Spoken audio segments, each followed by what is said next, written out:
Uh,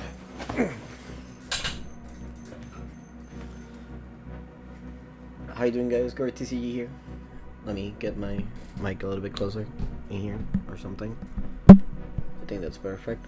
Um, so, uh, not even New Year or anything. I haven't uploaded any Vanguard or Shadowverse content because I just kind of went back to my roots of playing Yu-Gi-Oh. So I've been enjoying the current format a little bit. It's not the best format either. It's one of those type scenarios where you could just play a bunch of hand traps in one deck and go from there, and all the stuff. But at least it's not as straightforward as a couple of years ago, where tier limits was basically the bread and butter. If you didn't play tier limit with any mix or played uh, uh, forgot the name, Sinful Spoils or whatever you want to call it. It used to be like very boring and stuff, but yeah, back in the days, well, I think a year ago, when Voiceless Voice came out, I managed to get my hands on the deck and play test it a lot. And obviously, play a bunch of tournaments before hopping on Shadowverse. So yeah, Voiceless Voice, one of my favorite decks. I already did a deck profile on Master Duels. But now with the new cards and the new Rysil cards and all the stuff, this is kind of like my take in here and stuff. I don't have a side deck. I've been changing my side deck a little bit. I can change it later. But yeah. The other day I've been playing a couple tournaments. I got second place. I lost to Raciel, and my matches were Raciel, and well, Raciel. Everybody was playing Raciel at the store because it was the released tournament. And the other tournament that I play against Runic, Raciel, Malice. It was a little bit annoying and tedious. And the Sinful Foil before getting hit by the Boundless.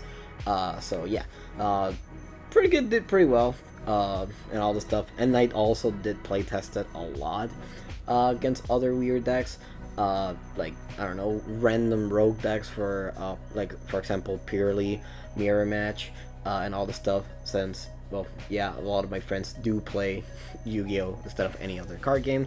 But yeah, here's going to be my take on here. If you like Yu-Gi-Oh content, I'll gladly bring you more Yu-Gi-Oh content. But yeah, anyways, starting off with, I'll see if I can do this second file really quick. Starting off with the self-explanatory. I'm not gonna go too much in details. I'm playing 3 low, 2 Zaphiras, 2 Skull Guardians, and 1 Saravis. This is basically going to be your monsters for the Voiceless Voice. Self-explanatory. I'm pretty sure you have seen. There's a YouTuber that, YouTuber that does a lot of content for Voiceless Voice and stuff, and he was saying something about playing 2 Zaphiras. And Master Duel, I have been playing 2 Zaphiras and all the stuff, and I've been liking and preferring this a lot. And stuff, just for the only reason that, like, yeah, if you open it, it's cool and all, but at the same time, she doesn't do much if you don't have anything else. Sometimes I'd rather just open with low, and low just gives me all the pieces if I don't get interrupted. But unlike Saphira, if you open this with Saphira and use the effect of Saphira, you need another card in your hand to start doing stuff. Yeah. Skull Guardian, self-explanatory too, and only 1 Saravis. I'm not playing the Odd Eyes. I just want to go straight forward to the point and all the stuff, and I never needed it. So yeah. Next, the 1 Trias. I was debating on bumping this to 2 copies, just because I like the impermanence and effect veilers now are the one things that are like annoying me, especially the effect veilers, because now everybody's playing effect veiler. So yeah, kind of wanted to bump this because I wanted to see it more often. 3 Diviners, self-explanatory, pretty good. I could not change. At one point I was playing 2 copies of Diviner, but I kind of want to see any of the engine cards and all the stuff. But yeah, but I'll probably cut 1 Diviner, and I'll explain it here in a second. I'm playing the Dogmatica package. I really like it. Been play testing it in Master Duel, and I also I'm just salty that people didn't play this in the past. Like, so annoying. It's like, damn. Even I just forgot that this existed when the game, when the deck came out. So this card just gives you so many like pluses and stuff. You could just normal summon something. This gets negated. You could just link it into All Mirage, summon this. This is just insane. I can't, like believe it. It's just so good. I can't believe a lot of people just oversaw it, or overlooked it. So yeah. Next, for the new cards, I'm playing some Raziel cards. I'm playing 3 copies of EXT or Ext, whatever you want to call it, and 1 sword.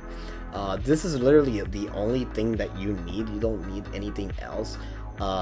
If you open with this, it's just that Trident that is just very annoying. Playing against Mirror Match is pretty good. Playing against Raziel, it's just very annoying for them. Just popping the 1 guys or the little guys before they go into the photon guy. But by itself is just having that extra negate due to the XYC that I forgot the name.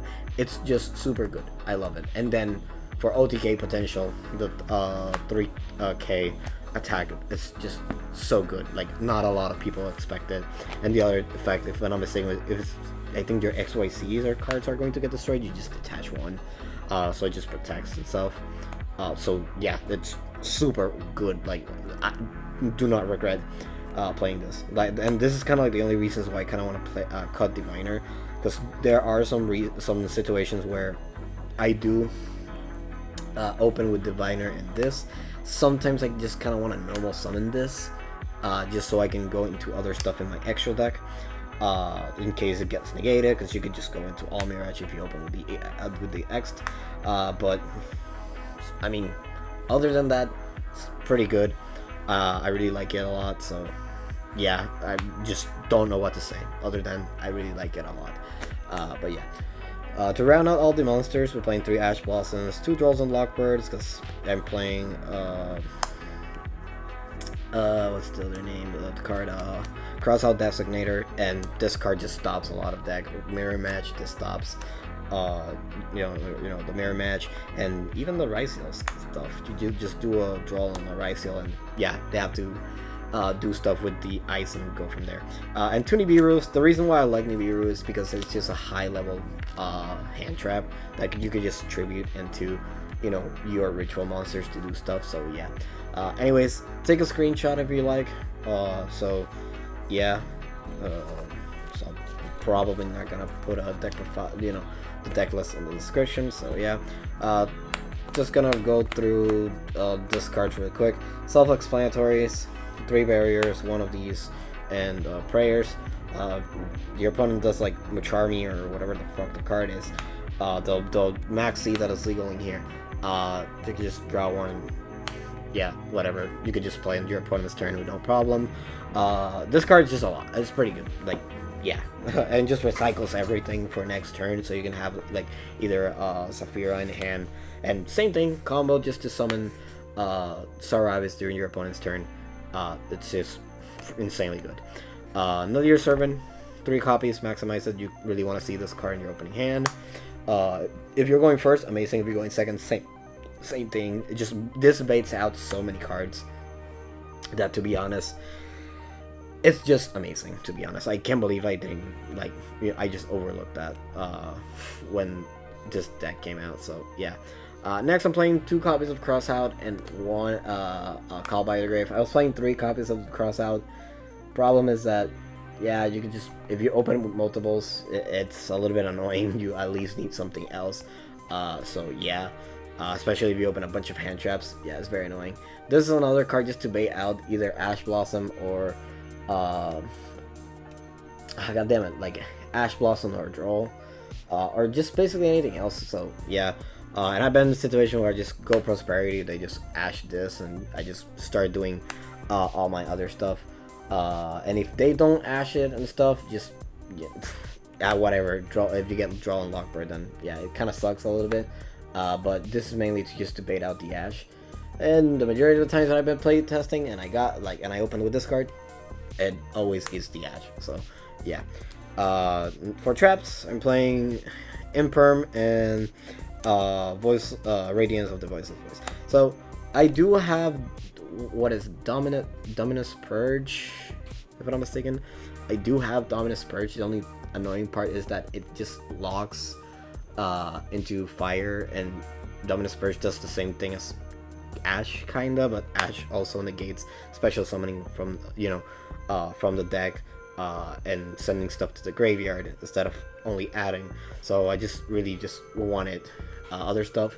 So yeah, Ash over Dominus a little bit, and in here I kind of not finding space, to be honest. The only time I saw it, I just saw too many hand traps that it just clocked me a little bit. So yeah. Alright, let's run up the entire deck. So for extra deck, we have Chaos Angel and the Herald. Chaos Angel is insanely good.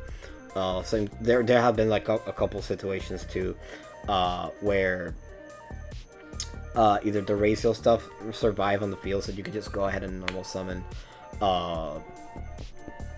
Diviner just ditch Elder Entity just to pop something.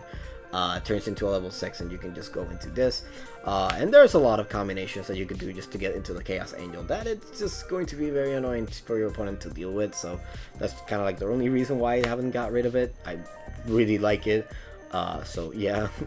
For fusions, well, one and the Elder Entity, one Garura. Those are obviously like some of the targets for another Servant. Aggregator. This is the target for the Racial X, Detonator, the Dryden 2.0, one Zeus, one Lyrilisk. This is just sometimes it just wins games by itself, where you just too lows and hit and just yeah.